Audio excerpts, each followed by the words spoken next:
Esprit vient, descend,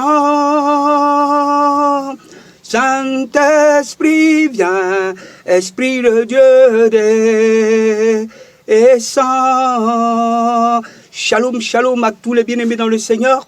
Nous sommes aujourd'hui le dimanche 23 mai, jour de la Pentecôte, et le Seigneur m'a mis à cœur de partager cette vidéo avec vous pour pouvoir annoncer à ces enfants de Dieu que la fusion du Saint-Esprit est une vérité et cela est encore d'actualité. Selon Joël chapitre 2, verset 28, Dieu avait prophétisé au travers de son serviteur que dans les derniers temps, il dit « Je répandrai de mon esprit sur toute chair. Vos fils et vos filles prophétiseront, vos jeunes gens auront des visions, vos vieillards auront des songes. » Il dit « Sur mes servantes et sur mes serviteurs, en ces jours-là, je déposerai de mon esprit et ils prophétiseront. » J'ai compris au travers de ce passage que le baptême du Saint-Esprit est la manifestation de la puissance de Dieu. Ça veut dire quoi? Nous savons, selon les Écritures, que la fête de la Pentecôte est aussi appelée la fête des prémices, la fête de la moisson. Or, quand on parle de prémices, c'est qu'on va commencer à avoir une récolte. La moisson aussi, le symbole de la récolte. Donc, nous recevons quelque chose.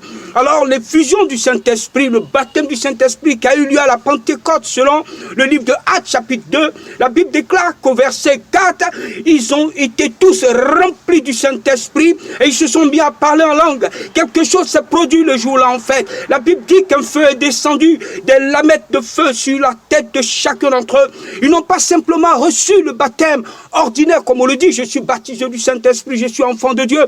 Mais il y a eu quelque chose qui est descendu ce jour-là. Il y a eu la vie de Dieu qui est descendue en eux. Il y a eu le don du Saint-Esprit. La Bible déclare qu'il y a eu des signes extraordinaires. Paul pouvait le lire dans le livre d'Éphésiens, chapitre 4. Il dit à partir de 8, du verset 8, qu'à chacun de nous, la manifestation de l'Esprit est donnée pour l'utilité commune. Il continue pour dire qu'à quelqu'un, le don de prophétie a été donné. Un autre, celui du ministère d'apôtre, de prophète, de docteur. Des gens reçus des dons de guérison, de délivrance. Je vais te faire comprendre une chose ce matin. Le baptême du Saint-Esprit est synonyme de la manifestation de la puissance de Dieu. La Bible dit que quand ils ont été baptisés ce jour-là, ils sont sortis de la chambre haute dans Actes chapitre 4, 2 verset 38.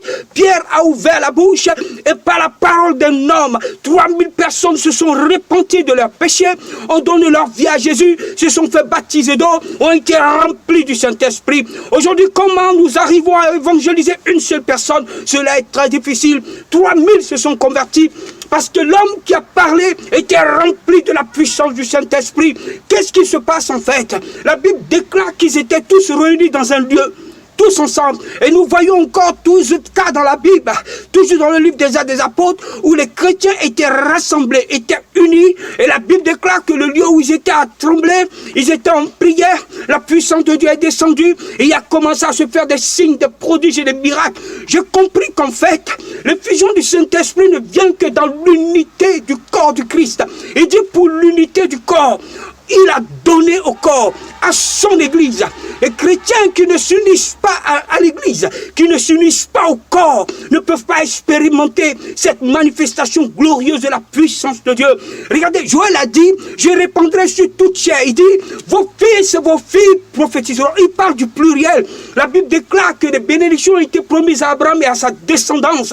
La descendance d'Abraham, c'est Christ, c'est-à-dire son Église, l'ensemble des croyants. Et la Bible dit ce jour-là, à la Pentecôte, ils étaient unis, réunis dans un lieu. Et la Bible déclare qu'un autre jour, pendant que Pierre était sorti de prison après avoir été persécuté, les chrétiens se sont rassemblés en prière.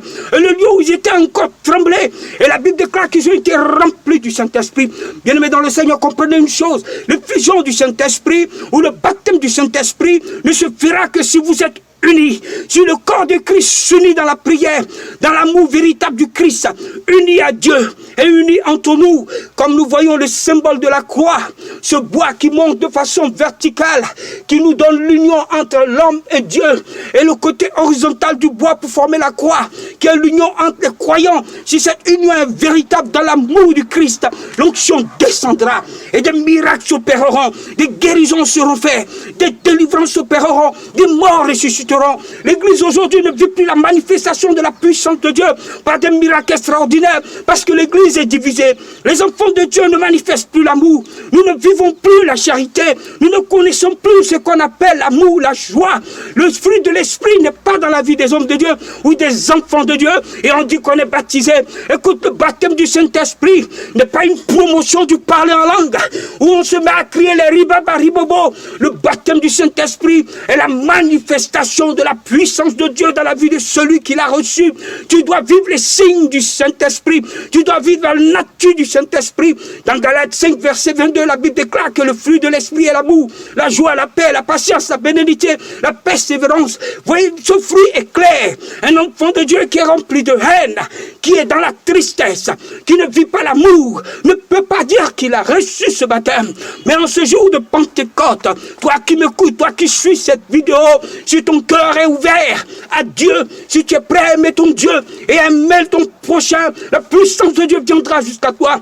Dieu a permis que je passe cette vidéo pour que tu reçoives cette onction-là. Reçois maintenant la plénitude du Saint-Esprit. C'est une question de foi et d'être uni à Christ et d'aimer son prochain. Voici l'onction qui vient jusqu'à toi. Il a dit, il donnera à toute chair. Il n'y a pas de limite. La seule condition, c'est d'être ouvert au Christ, d'aimer Dieu, d'aimer son prochain. Reçois donc cette onction comme au jour de la Pentecôte. Que la puissance de Dieu te localise là où tu es et que les manifestations de l'Esprit se fasse dans ta vie, que l'onction descende pour des guérisons, l'onction descende pour les délivrances. La Bible dit qu'il n'y avait plus d'indigents parmi les enfants de Dieu qui avaient été baptisés à l'église primitive. Il n'y avait plus de souffrants, de malades, parce que la puissance de Dieu est avec eux.